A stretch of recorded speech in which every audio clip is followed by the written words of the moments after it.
अस्सलाम वालेकुम students, hope so आप सब खैरियत से होंगे। ओके जी, चैप्टर 2 हम पढ़ रहे थे, उसका लास्ट टॉपिक है हमने आज पढ़ना। वो लास्ट टॉपिक है data organisation and data analysis. इसके हम टाइटल की तरफ जाएंगे सबसे पहले कि टाइटल हमें क्या बता रहा है। उसमें हमारे पास डेटा का वर्ड जो है वो यूज़ हो रहा है, डेटा टर्म्स हम यूज़ कर रहे हैं। सबसे पहले तो हम डेटा को देखें कि डेटा क्या चीज़ होती है। कोई भी इंफॉर्मेशन, किसी भी चीज़ से रिलेटेड इंफॉर्मेशन, वो सपोज़ किसी नेम्स की इंफॉर्मेशन हो, किसी डेट्स की इंफॉर्मेशन हो, या कोई वैल्यूज़ की इंफॉर्मेशन हो। फॉर एग्ज़ाम्पल कि हम कहते हैं कि जैसे हमने लास्ट एक्सपेरिमेंट किया कि मलेरियल पेशेंट थे हमारे पास। सपोज़ टोटल हेल्दी पर्सन हमने लिए 100, उनमें से हमारे पास मलेरियल पेशेंट जो हैं वो 70 आए। तो ये हमारे पास वैल्यूज़ आ गई, ठीक है। अब ये इंफॉर्मेशन, सारी इंफॉर्मेशन, इसको हम डाटा कहते हैं। लेकिन साइंटिफिक डाटा जो है, चूँकि हम साइंस से रिलेटेड सब्जेक्ट को पढ़ रहे हैं, और साइंटिफिक डाटा जो है ऐसे डाटा को कहेंगे जो हमें ऑब्जर्वेशंस और एक्सपेरिमेंट्स के थ्रू मिला हो।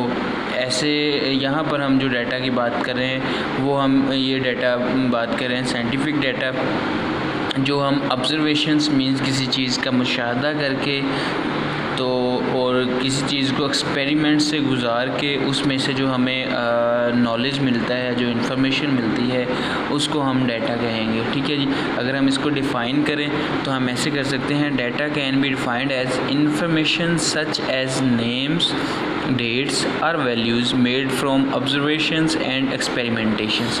मीन्स के जो आपको ऑब्जर्वेशन और एक्सपेरिमेंट से जो इन्फॉर्मेशन मिलेगी, लाइक नेम्स होंगे किसी चीज़ के, जैसे कि साइंटिस्ट के नेम, या आपने जो मॉस्किटोज़ यूज़ किए थे जैसे कि फ़ीमेल मॉस्किटो एनोफिलीज़ आपने ह्यूमन बींग्स के लिए यूज़ किए थे एनोफिलीज़, और जो है वो फ़ीमेल मॉस्किटो आपने बर्ड्स के लिए जो यूज़ किए थे, स्पैरोज़ के लिए जो यूज़ किए थे वो क्यूलिक्स थी, ठीक है। इस तरह ये नेम्स आ गए। डेट्स हमें पता है कि हमने कब ये एक्सपेरिमेंट परफॉर्म किया था, और फिर हमने उनकी वैल्यूज़ निकाली थी कि टोटल अगर हमने 100 हेल्दी पर्सन लिए हैं, उनमें से कितने जो हैं वो मलेरिया से जो है वो बीमार हुए थे। तो ये वैल्यूज़ हमने निकाली थी। ये सारी इन्फॉर्मेशन को हम क्या कहेंगे, डाटा, ठीक है जी। अब डाटा ऑर्गेनाइजेशन हम पहले देखते हैं। ऑर्गेनाइज़ करना, इसका क्या मतलब है, तरतीब देना। जैसे कि हम मोस्टली कॉमन जो है डेली लाइफ में हम बात करते हैं जी, ये सपोज़ ये इवेंट जो है फ़लाँ बंदे ने ऑर्गेनाइज़ किया है। ऑर्गेनाइज़ का क्या मतलब है, तरतीब दिया है। तरतीब क्या, जैसे कि उसे पता है कि सपोज़ कोई महफ़िल है, उसे पता है कि सबसे पहले जो है हमने तिलावत कुरान मजीद करवानी है, उसके बाद हमने जो है वो नात शरीफ पढ़नी है, फ़लाँ बंदा नात शरीफ पढ़ेगा, फिर फ़लाँ जो है वो नात पढ़ेगा, फिर फ़लाँ जो है वो नात पढ़ेगा। ये तरतीब दे रहे हैं हम, ठीक है जी।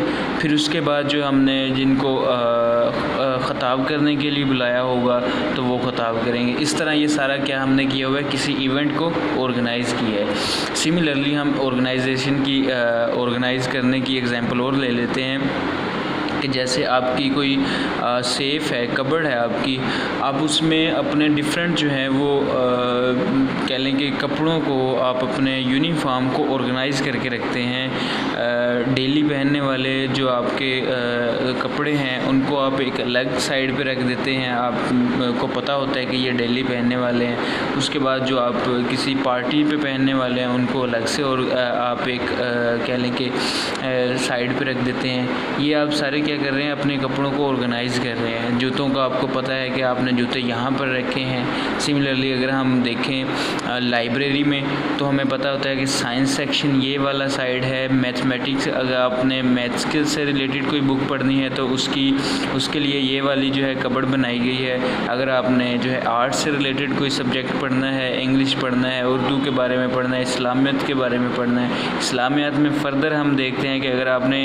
इस्लामिक हिस्ट्री के बारे में पढ़ना है तो उसके लिए अलग से कबर्ड बना दी जाती है। इस तरह ये सारी क्या चीज़ कर रहे हैं, आप ऑर्गेनाइज़ कर रहे हैं चीज़ों को, ठीक है। इस सिमिलरली यहाँ पर हमारे पास है डाटा ऑर्गेनाइजेशन। मीन्स के डाटा को ऑर्गेनाइज़ करने का तरीक़ाकार, प्रोसीजर, ठीक है, मेथडोलॉजी क्या होगी वो हम इसके बारे में पढ़ेंगे। इसमें हम पॉइंट्स टू पॉइंट्स पढ़ लेते हैं, देख लेते हैं क्या है हमारे पास। First point, in order to formulate and then to test hypothesis scientist collect and organize data.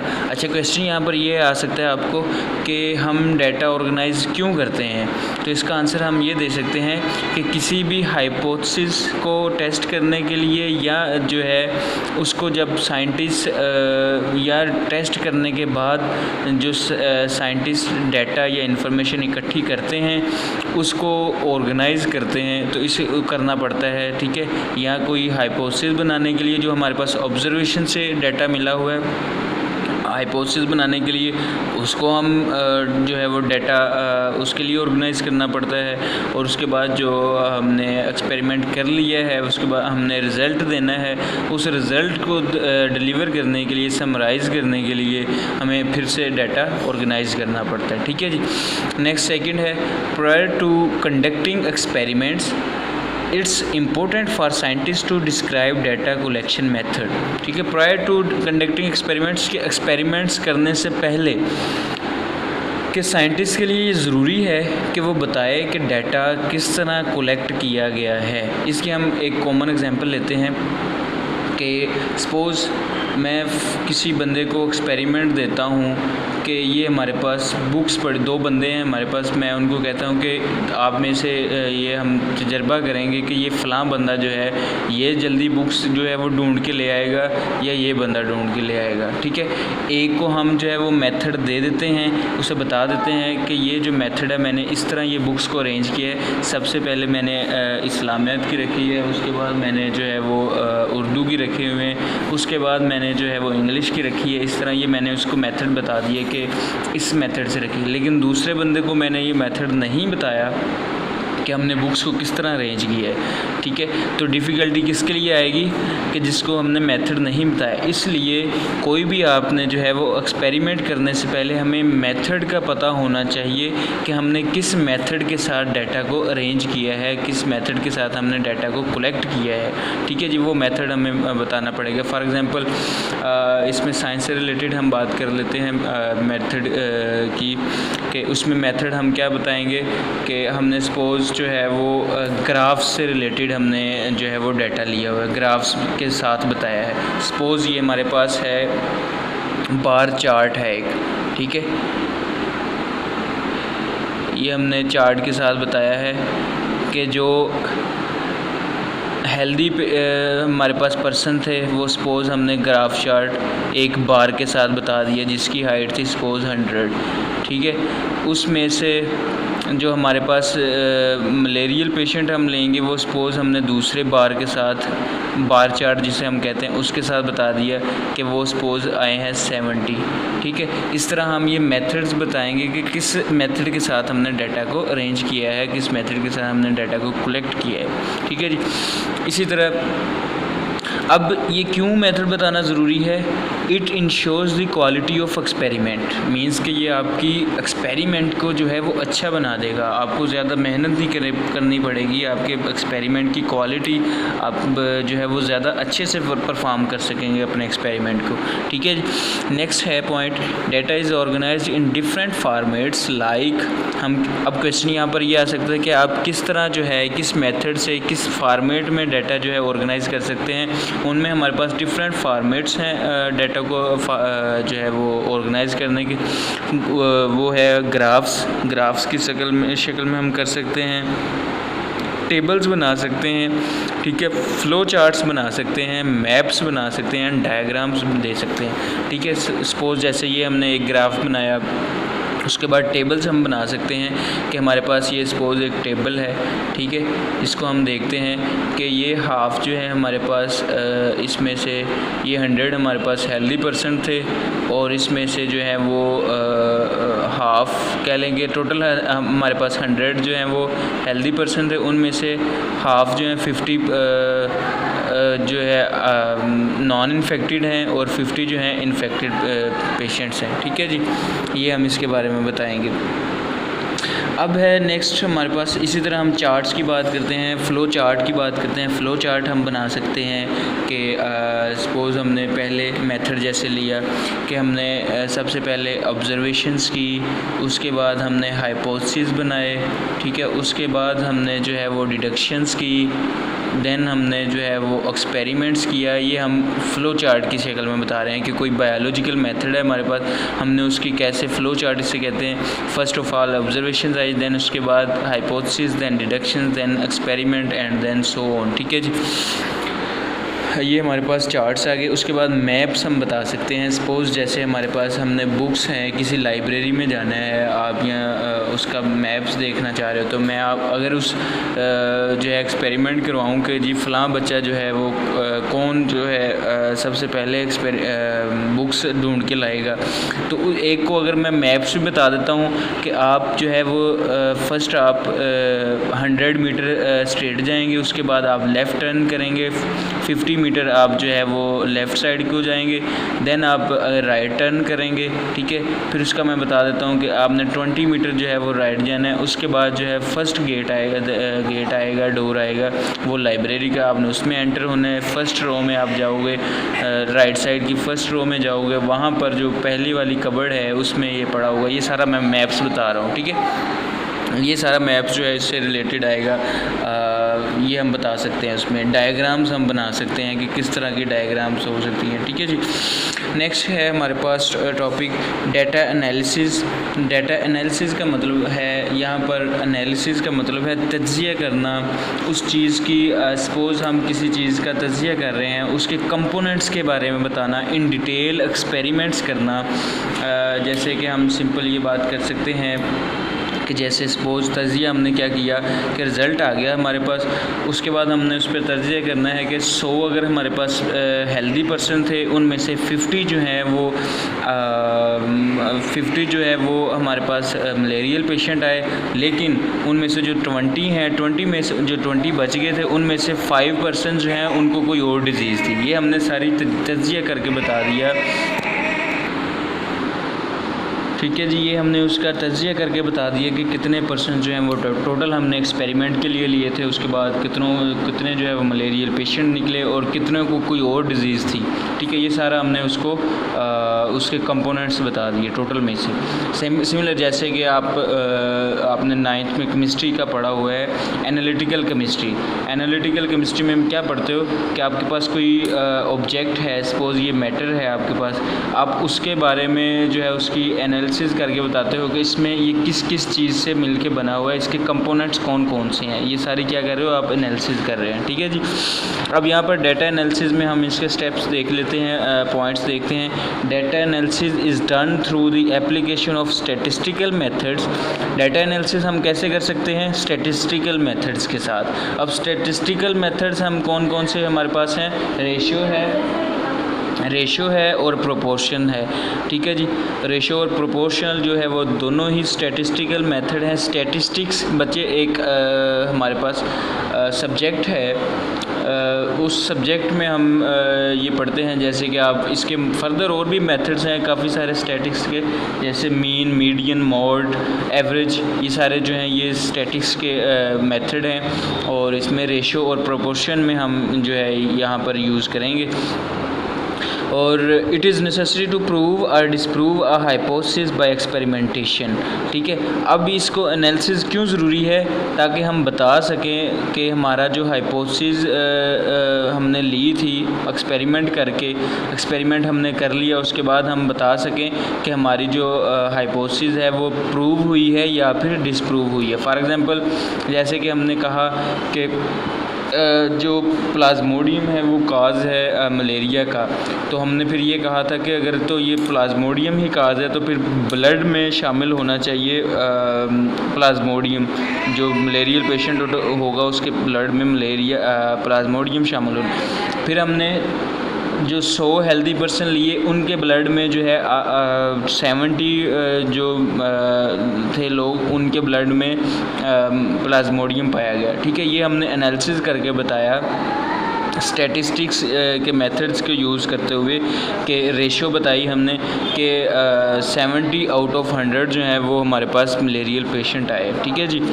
तो इस तरह हम अब रेशो के बारे में देख लेते हैं कि रेशो के बारे में हम देख लेते हैं कि रेशो क्या है, इसको हम डिफ़ाइन कर लेते हैं। When a relation between two numbers कोई भी हो सकते हैं, A B C D E F, कोई भी एक्स वाई वाई जी, कोई भी हम ले सकते हैं। ठीक है। ये है हमारे पास वेरिएबल नंबर्स होते हैं। ठीक है। जैसे 2:3, 3:1, 1:3, 5:4 मीन्स कोई भी दो नंबर के दरमियान जब रिलेशन हम लेंगे, ठीक है, is expressed in terms of quotient की टर्म में हम इसको जब एक्सप्रेस करेंगे इन दो नंबर्स के रिलेशन को, तो कोशेंट क्या होता है, जैसे ये डिवीजन की लाइन होती है, इसको हम कोशेंट कहते हैं, A/B जिसे हम कहते हैं। ठीक है। या A/B जिसे हम कह रहे होते हैं। तो इस लाइन को हम क्वेश्चन बोलते हैं। जब हम दो नंबर्स को इस लाइन में रिलेट करेंगे, आपस में आप जोड़ेंगे, तो इसको हम कहेंगे रेशो। ठीक है। It is called ratio of one number two other. एक नंबर की दूसरे के ऊपर जो है वो रेशो है। फॉर एग्ज़ाम्पल A/B हम पढ़ेंगे। ठीक है जी। अब यहाँ पर फर्दर इसके पॉइंट्स हम देख लेते हैं। रेशो में be expressed by putting division और कॉलन मार्क जो है वो हम डिवीजन का मार्क हम भी लगा सकते हैं, और कॉलन मार्क जो है डबल डॉट जिसे हम कहते हैं, ठीक है, वो भी मार्क लगा सकते हैं बिटवीन टू नंबर्स, इन दो नंबर्स के दरमियान। फॉर एग्ज़ाम्पल जैसे हमने कहा कि ये हमारे पास होता है A/, इसको हम इस तरह जो है वो क्वेश्चन के साथ डिनोट करेंगे। कहता है कि अब हम इसको ऐसे भी लिख सकते हैं A/B, इसको हम कहते हैं ऐसे भी लिख सकते हैं A/B। ठीक है जी। इन तीनों फॉर्म्स में हम इसको लिख सकते हैं। नेक्स्ट हम बात करते हैं फॉर एग्जांपल जैसे ratio between 50 malarial patients and 150 normal persons. अब कहता है कि हमारे पास 50 जो है वो मलेरियल पेशेंट्स हैं, इनके दरमियान हमने रेशो देखती हैं 150 नॉर्मल पर्सनस। ठीक है। इसको हम ऐसे भी लिख सकते हैं 50 डिवाइडेड बाय 150। ठीक है जी। अब हम इसको ऐसे भी लिख सकते हैं 50 रेशो 150। ठीक है। अब अगर हम इसको देखें 50 1s are 50, 50 3s are 150। ठीक है जी। तो हमने इसकी अगर रेशो अब निकाली, इसी तरह हम इसको डिवाइड कर सकते हैं 50 1s are 50, 50 3s are 150। ठीक है। ये रेशो भी हमारे पास वही आएगी 50 1s are 50 and 50 3s are 50। इसका मतलब है तो रेशो हमारे पास क्या बन गई 1:3। मींस के 3 जो पर्सन थे उनमें से जो है 1 हमारे पास मलेरियल पेशेंट होगा, बाकी 2 मलेरियल पेशेंट नहीं। टोटल हमारे पास कितने हैं 3 में से एक जो है वो मलेरियल पेशेंट निकला और 2 जो है वो नॉर्मल निकले। ठीक है। इसी तरह हम अपनी इस रेशो को यूज़ करते हुए अपनी पूरी आबादी के बारे में बता सकते हैं कि अगर हम 3 बंदे लें, 3 में से हर एक बंदे को जो है वो मलेरिया होगा। ठीक है। और बाकी जो है वो 2 नॉर्मल होंगे। इसी तरह अगर हम 6 लेंगे 6 पर्सन लेंगे तो उनमें से 2 को मलेरिया होगा, बाकी जो है वो 4 नॉर्मल होंगे। इसी तरह अगर हम 9 पर्सन लेंगे तो उनमें से 3 को जो है वो मलेरिया होगा और बाकी जो है वो 6 जो है वो नॉर्मल होंगे। इसी तरह अगर हम 12 पर्सन लेंगे तो उनमें से जो है वो 4 को मलेरिया होगा और 8 नॉर्मल होंगे। ठीक है। इस तरह ये हम रेशो सारी जो है वो बढ़ा सकते हैं। हम ओवरऑल पूरे पाकिस्तान की आबादी के बारे में ये हम बता सकते हैं। ठीक है जी। बजाय हम ये पूरी आबादी को लें वो हम रेशो निकाल के बता सकते हैं। ठीक है। ये हमारा सिंपल मेथड होता है इसको निकालने का। उसके बाद जी प्रोपोर्शन के बारे में हम बात करते हैं कि प्रोपोर्शन जो है वो क्या चीज़ होती है। प्रोपोर्शन को हम डिफ़ाइन करते हैं join 2 equal ratios by the sign of equality. ठीक है। कहता है कि 2 इक्वल रेशियोज़ को जब हम ज्वाइन करते हैं किस साइन के साथ, इक्वलिटी के साइन। इक्वलिटी साइन कौन सा होता है, इक्वल का साइन। ठीक है जी। 2 इक्वल रेशियो है। फॉर एग्जांपल मैं कहता हूँ A/B बराबर है C/D के। ठीक है। या हम ये बात कर सकते हैं कि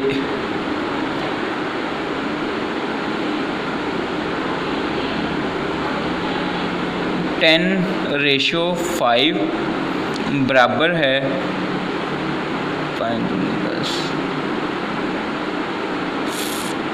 4:2 के। अगर हम इनका आंसर निकालें, रेशियो निकालें, तो 10 इसे हम ऐसे भी लिख सकते हैं 10 divided by 5 is equal to 4 divided by 2।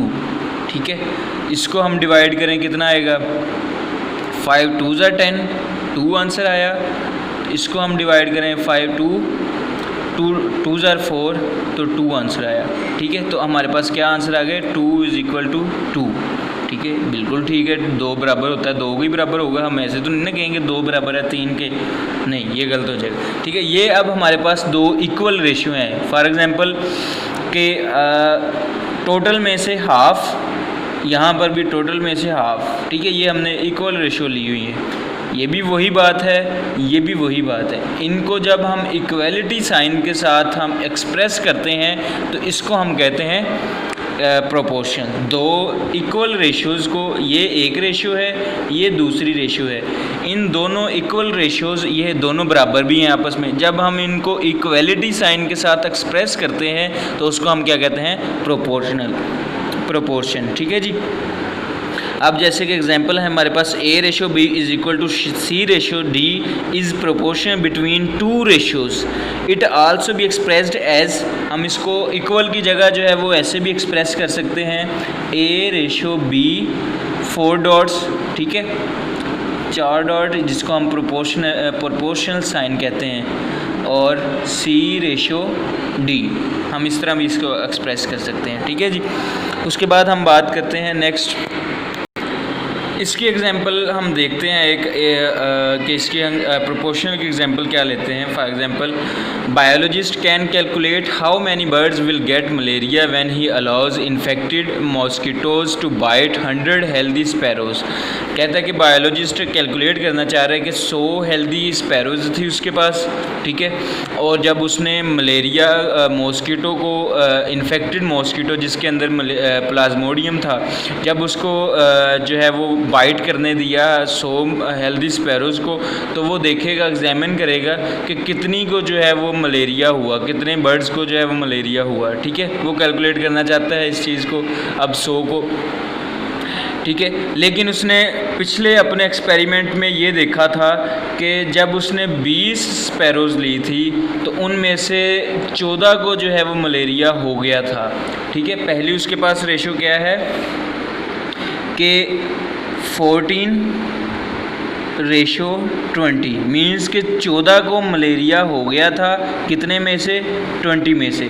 14 out of 20 जो है वो मलेरियल जो स्पैरोज़ थी। ठीक है, 20 उसने टोटल स्पैरोज़ ली थी, उनमें से जो है वो 14 को जो है वो मलेरिया हो गया था। ठीक है जी। अब कहता है कि उसने फाइंड आउट करना है कि कितनी को जो है वो अब मलेरिया होगा अगर वो 100 स्पैरोज़ को लेगा। ठीक है, अब हमारे पास ये रेशो उसी के मुताबिक होगी। ठीक है, अब हमने एक फ़ाइंड आउट करनी है, ये x मालूम करना है कि कितनी को होगा। अब इसको हम प्रोपोर्शनल मेथड के साथ, प्रोपोर्शन मेथड के साथ फाइंड आउट करेंगे कि हमारे पास पहले प्रोपोर्शन है, रेशो है 14:20 की, कि 20 टोटल थी, उनमें से 14 को जो है वो मलेरिया हो गया। ठीक है, प्रोपोर्शन साइन हम यूज़ करेंगे। अब हमारे पास क्या है, x हमने फाइंड आउट करना है, पता करनी है कि कितनी को मलेरिया हुआ। टोटल हमारे पास कितनी है, 100, x/100। ठीक है जी। अब हम इसको इस तरह भी लिख सकते हैं, 14:20 इज़ इक्वल टू x/100। अब हम इसको फर्दर जो है वो सिंप्लीफाई करके लिख सकते हैं कि 14/20 इज इक्वल टू x और 100। ठीक है जी, हमने ऊपर पढ़ा है ना रेशियो में कि रेशियो को ऐसे भी हम लिख सकते हैं। अब हम इसको फर्दर जो है हमारे पास दो मेथड है, क्रॉस मल्टीप्लिकेशन का मेथड होता है या फिर हम क्या करते होते हैं कि सिंपली यहाँ पर जो है हमने x फाइंड आउट करना है, x को हम इक्वल की इसी साइड पे रहने देंगे और ये 100 डिवाइड हो रहा है x के साथ, इसको हम दूसरी साइड पे ले जाएंगे। जिस चीज़ को हमने फाइंड आउट करना होता है हम उसको इक्वल की एक साइड पे रहने देते हैं, बाकी सारी वैल्यूज़ को हम उठाकर दूसरी साइड पर ले जाएंगे। ठीक है, तो हम इसमें क्रॉस मल्टीप्लिकेशन भी कर सकते हैं और ये भी कर सकते हैं इस तरह। ठीक है, x को हमने इधर रहने दिया और बाकी जो है वैल्यूज़ ये 100 डिवाइड हो रहा था उधर जाकर मल्टीप्लाई हो जाएगा। 14 डिवाइडेड बाय 20 मल्टीप्लाई बाय 100। अब 20 कितने ज़ार 100 होता है 5000। अब 14,000 कितना हुआ 70। तो इससे हमें पता चला कि x की वैल्यू कितनी है 70। अब हम ये कह सकते हैं कि अगर पहले हमारे पास रेशो थी 14:20, ये बराबर है 70:100। ठीक है, मींस कि अगर पहले उसने एक्सपेरिमेंट किया था तो 20 में से अगर 14 जो है वो मलेरिया हुआ था स्पैरोज़ को, अब अगर वो 100 लेगा तो उनमें से 70 को जो है वो मलेरिया हो सकता है। अगर हम इसको सिंपल मेथड अपने कह लें कि जिसे देसी तरीके से भी अगर हम करें तो उसका भी ये तरीकाकार है कि जब उसने पहले 20 ली तो उनमें से 14 को हुआ। ठीक है जी, 20 ली 14 को हुआ, फिर उसने 20 ली उनको भी 14 को हुआ, फिर उसने 20 ली उनको भी उनमें से भी 14 को हुआ। अब ये 20 और 20 40 और 20 60। ठीक है, अब फिर 20 ली 80 हो गई, उनमें से भी 14 को हुआ। अब फिर 20 ली, अब 100 हो गई, 20 40 50 60 80 और 100। ठीक है जी, उनमें से भी 14 को हुआ। अब इनको हम काउंट, ये 100 हो गई है हमारे पास, अब इनको हम काउंट कर लेते हैं 4 8 12 16 20।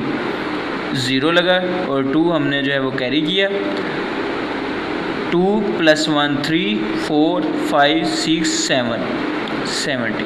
ठीक है, जिससे इस तरह भी हमें पता चल सकता है कि वो 70 जो है वो 100 में से 70 को होगा मलेरिया। ठीक है जी, ये हमारे पास प्रोपोर्शनल, ये भी हम मेथड जो है वो मोस्टली हम पूरी बजाय के सारी पॉपुलेशन को काउंट करें तो इस तरह हम जो है वो इसकी रेशो और प्रोपोर्शनल निकाल कर हम सिंपल सा एक जगह का चंद एरिया का जो है वो सैंपल लेते हैं। इससे हम अपनी पूरी पॉपुलेशन का, पूरी पाकिस्तान की पॉपुलेशन के बारे में बता सकते हैं कि वो कितनी एजुकेटेड है और कितनी जो है वो अनएजुकेटेड है। या अगर हम डिज़ीज़ के बारे में बात कर रहे हैं तो उसमें भी हम बता सकते हैं कि इतनी को जो है वो डिज़ीज़ हुई है।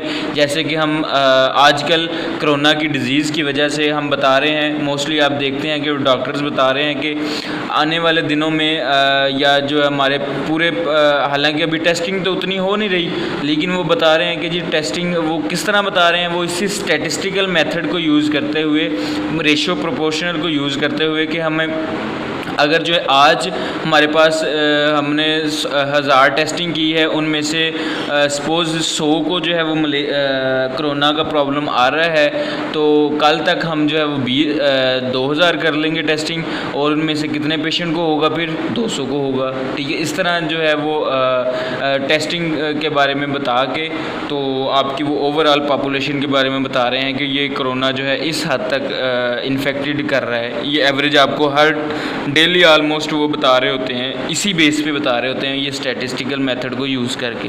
ठीक है जी, ये तो था हमारा स्टैटिस्टिकल मेथड, इसको हमने देख लिया। अब हम स्टैटिस्टिक्स को देखते हैं कि क्या है statistics. Are thus a means of summarising data through the calculation of mean value.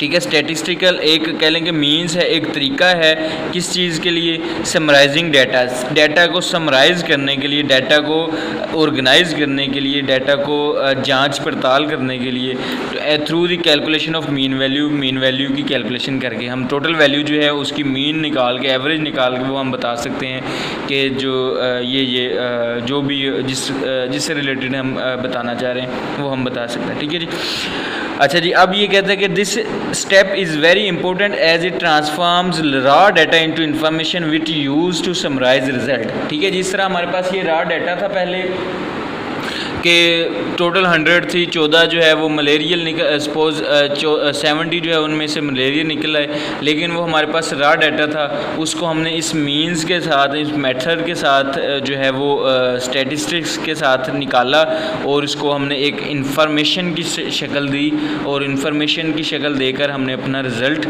Summarise कर दिया, रिज़ल्ट निकाल दिया। ठीक है जी।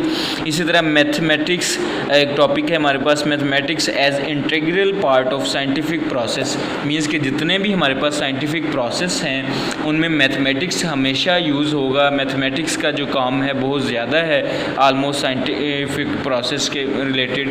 जैसे कोई हम सपोज़ जो है वो कोई एक्सपेरिमेंट साइंस से रिलेटेड करना चाह रहे हैं, कोई साइंस से रिलेटेड कोई भी काम है हमारा, उसमें मैथमेटिक्स हमारा और ये स्टैटिस्टिक्स जो है ये बहुत ज़्यादा कंपलसरी कह लें कि सब्जेक्ट्स हैं, ये यूज़ होंगे। इसीलिए आप देखते हैं कि आप बायोलॉजी अगर पढ़ रहे हैं या कोई भी कर रहे हैं, आपने एमएससी करनी है, पीएचडी कर लेते हैं उसमें, लेकिन वहाँ पर भी आपको स्टैटिस्टिक्स और बेसिक मैथमेटिक्स के बारे में पढ़ाया जाता है, ताकि आप जो भी रिसर्च करें, जो भी आप जो है वो उसके बारे में डाटा कलेक्ट करें, आप उसको स्टैटिस्टिक्स मेथड टेक्निक्स को यूज़ करते हुए उस डाटा को अरेंज कर सकें, उस डाटा को ऑर्गेनाइज कर सकें और उसके बाद जो रिज़ल्ट आपके पास एक्सपेरिमेंट्स के आएँ उनको आप समराइज़ कर सकें। ठीक है जी। इसलिए आपका जो स्टैटिस्टिक्स है वो कंपलसरी होता है, इवन कि आप पीएचडी भी कर लें वहाँ पर भी वो कंपलसरी होता है, आपको पढ़ना पड़ता है। ठीक है जी। मेजर बायोलॉजिकल प्रॉब्लम्स, यहाँ पर हम देखते हैं major biological problem in which knowledge of mathematics is used includes gene finding, means genes की फाइंडिंग करनी है आपने कि कौन कौन सा जीन्स कितनी क्वांटिटी में अब आपकी बॉडी में शामिल है, कौन कौन सा जीन किस एरिए पे लोकेट कर रहा है, उसकी पोजीशन क्या है, नंबर उसका क्या है, कितने नंबर पे वो आ रहा है, ये सारा आप मैथमेटिक्स के ज़रिए ही इसको इजी कर सकते हैं, इसको प्रॉब्लम को सोल्व आउट कर सकते हैं। इसी तरह हम प्रोटीन के स्ट्रक्चर के बारे में पढ़ना चाह रहे हैं तो हमें प्रोटीन का स्ट्रक्चर हम देखना चाह रहे हैं, उसमें भी मैथमेटिक्स हम यूज़ करेंगे। प्रोटीन इंट्रैक्शन देखना चाह रहे हैं कि कितनी स्ट्रॉन्ग उनके अंदर जो है वो इंट्रैक्शन है, वो कैसे एक दूसरे के साथ बाइंड हुए हैं, ये भी हम मैथमेटिक्स से रिलेटेड पढ़ेंगे। उसके बाद हमारे पास एक क्वेश्चन आ जाता है बायो इन्फॉर्मेटिक्स का, डिफ़ाइन उसको करना पड़ता है कि बायो इन्फॉर्मेटिक्स क्या है। यहाँ पर अगेन हमारे पास बच्चे बायो मीन्स के लिविंग ऑर्गेनिज्म की हम बात करने लगे हैं। इन्फॉर्मेटिक्स मोस्टली यूज़ हम करते हैं कि हम स्टैटिस्टिकल टेक्निक्स को कंप्यूटर के ऊपर यूज़ करें, यूटिलाइज़ करें, कंप्यूटर के साथ हम स्टैटिस्टिकल टेक्निक्स को अप्लाई करें। तो किसके ऊपर अप्लाई करें? लिविंग ऑर्गेनिज्म के ऊपर। ठीक है। अब लिविंग ऑर्गेनिज्म के ऊपर जब हम जो है वो स्टैटिस्टिकल टेक्निक्स को कंप्यूटर को यूज़ करते हुए स्टैटिस्टिकल टेक्निक्स अप्लाई करेंगे तो उसको हम कहेंगे बायो इन्फॉर्मेटिक्स। ठीक है जी। इसको हम डिफ़ाइन कर लेते हैं। Bioinformatics refers to computational means के कंप्यूटर से रिलेटेड जो है हम काम करेंगे। एंड स्टैटिस्टिकल टेक्निक्स मीन्स के स्टैटिस्टिकल टेक्निक्स को कंप्यूटर के यूज़ करते हुए हम लिविंग ऑर्गेनिज्म के ऊपर अप्लाई करें for analysis of biological data. जो हमने डाटा गैदर किया है, बायोलॉजिकल डाटा मीन्स के लिविंग ऑर्गेनिज्म से रिलेटेड जो डाटा हम गैदर करेंगे उसको हम जब कंप्यूटर यूज़ करते हुए स्टैटिस्टिकल टेक्निक्स अप्लाई करेंगे तो इस चीज़ को हम कहेंगे बायो इन्फॉर्मेटिक्स। ठीक है जी। ये आपका शॉर्ट क्वेश्चन ये भी बन सकता है। ये आज हमारा चैप्टर नंबर 2 कंप्लीट हो गया। नेक्स्ट इंशाल्लाह हम जो है वो चैप्टर नंबर 3 स्टार्ट करेंगे। तो इसके बारे में आपका कोई क्वेश्चन हो तो आप लोग कमेंट्स में पूछ सकते हैं, आप जो है वो व्हाट्सएप से पूछ सकते हैं। ठीक है जी। Thank you so much. अल्लाह हाफ़िज़।